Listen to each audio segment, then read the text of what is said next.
Canada and the United Arab Emirates are quietly building an economic bridge that could more than double their trade to $7 billion over the next decade. If this works, it won't just be another trade deal in the global economy. It could reshape energy markets, redirect billions in foreign investment, and subtly shift power inside the Middle East. Canada wouldn't just be selling oil and gas. It would be positioning itself as a key gateway between Middle Eastern energy and Western demand, without always going through Washington or relying on traditional OPEC power centers. Welcome to Geo Capitalist. In this video, we're going to unpack what's really inside this Canada-UAE trade deal. Who is putting up the money, which provinces stand to win, what it means for energy security, and how this could affect everything from oil prices to inflation and even the stock market.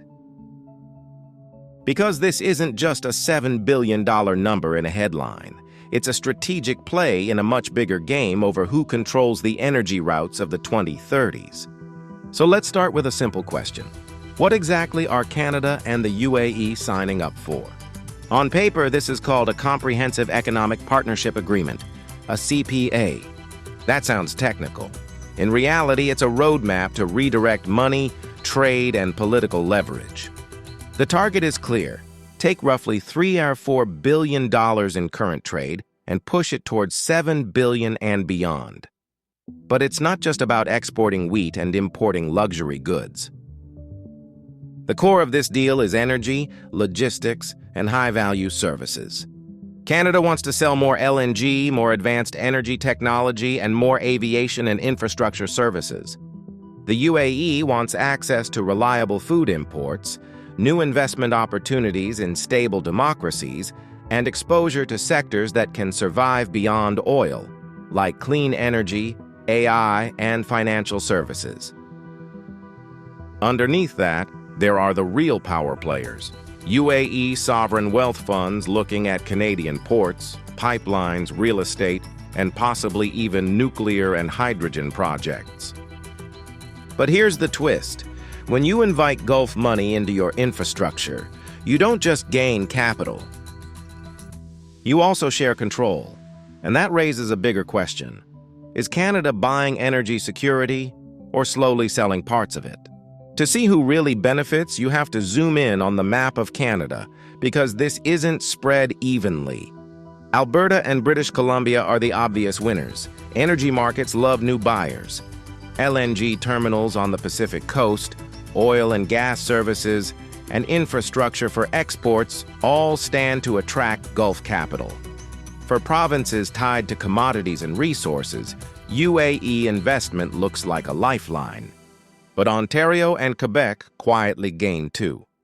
Aviation, aerospace, financial services, and tech firms want access to high-income markets like Dubai and Abu Dhabi. A deeper trade deal means fewer barriers for Canadian banks, insurance companies, engineering firms, and tech startups to sell into the Gulf. For investors watching the stock market, that means one thing. Companies tied to infrastructure, energy, and financial services could see new growth channels that don't depend only on the US or Europe. Yet every winner comes with a loser. More Gulf capital flowing into Canadian real estate or infrastructure could push asset prices higher and deepen inequality. And there's another group that might be more worried than anyone else: Canada's traditional energy partners.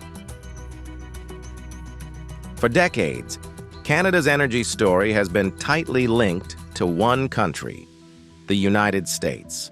Pipelines, refineries, power grids, almost everything has been hardwired north-south. So when Canada starts opening new east-west channels with the UAE, Washington pays attention.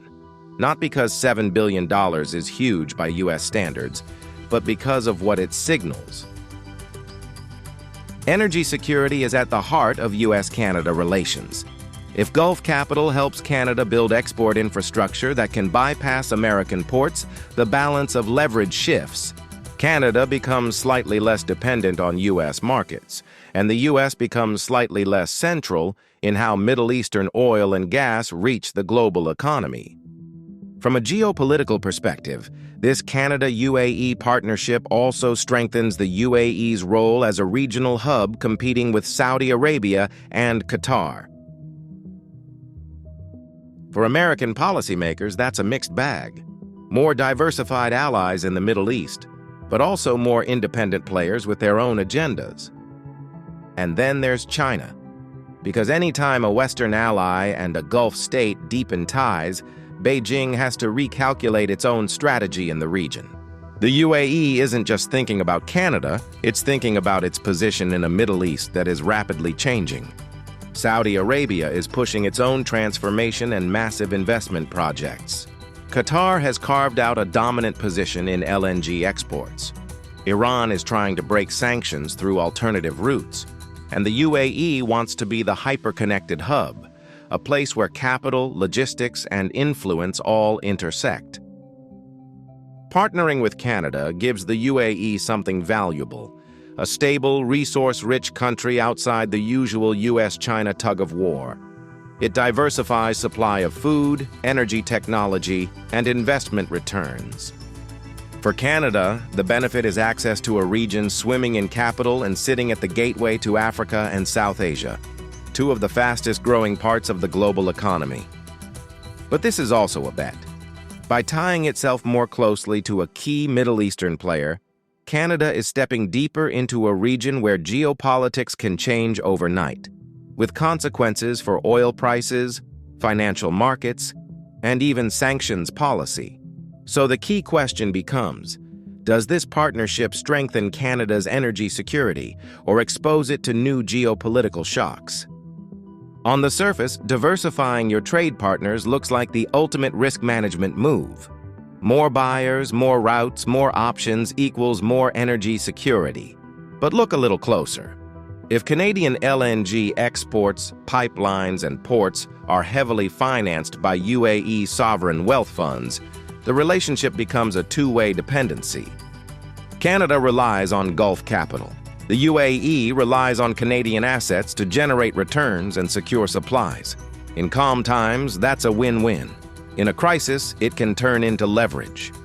Political disputes, sanctions, or regional conflicts could suddenly put pressure on assets, contracts, and long-term investment plans. At the same time, tying more of Canada's future to energy projects comes with climate and policy risk. If global climate policy tightens, if carbon prices rise, or if electric vehicles accelerate faster than expected, some of these investments could become stranded. So this isn't just about oil and gas. It's about whether Canada and the UAE can pivot together into clean energy, nuclear, hydrogen, and critical minerals, the real drivers of energy markets in the 2030s. And that's where the partnership gets even more interesting and more competitive. Energy isn't just about what you burn. It's about what you build with. Electric vehicles, wind turbines, batteries, and advanced electronics all depend on critical minerals: lithium, cobalt, nickel, rare earth elements. Canada has many of these in the ground. The UAE has the capital to develop them and the logistics to move them. If they get this right, Canada could become a key supplier of critical minerals to global supply chains, supported by Gulf funding and shipped through optimized trade routes. That doesn't just affect energy markets. It hits manufacturing, defense, and technology sectors across the global economy. But competition is fierce. Australia, African producers, and even Greenland are all being courted by major powers for access to these same resources. And China still dominates processing in many segments. So the Canada-UAE partnership is effectively entering a resource race. The prize? Control over the minerals that decide who wins in the clean energy transition. And the final question is simple. Will this $7 billion plan be enough to move the needle, or just the opening move in something much bigger? When you hear $7 billion trade deal, it can sound distant, like something that only matters to politicians and CEOs. But deals like this eventually filter down to everyday life. If the Canada-UAE partnership succeeds, you could see more stable energy supplies, new investment flowing into infrastructure and real estate, and shifts in where your pension funds and ETFs place their money. Oil prices, inflation, and interest rates are all influenced by how secure and diversified the world's energy networks are. If it fails, or if geopolitical tensions explode, the same channels that promised stability can amplify shocks, sudden price spikes, volatility in commodity markets, pressure on currencies, and new uncertainty in global trade. What we're really watching here is a live experiment in how mid-sized powers like Canada and regional hubs like the UAE adapt to a world no longer dominated by a single superpower. So, is this $7 billion agreement a smart hedge in a multipolar world, or the beginning of a deeper entanglement in Middle Eastern geopolitics? Let me know what you think in the comments. And if you want to see how other trade deals are quietly reshaping global power, watch the next video where we break down another massive shift in the world's economic map. Until next time, stay informed and stay ahead with Geo Capital. See you in the next video.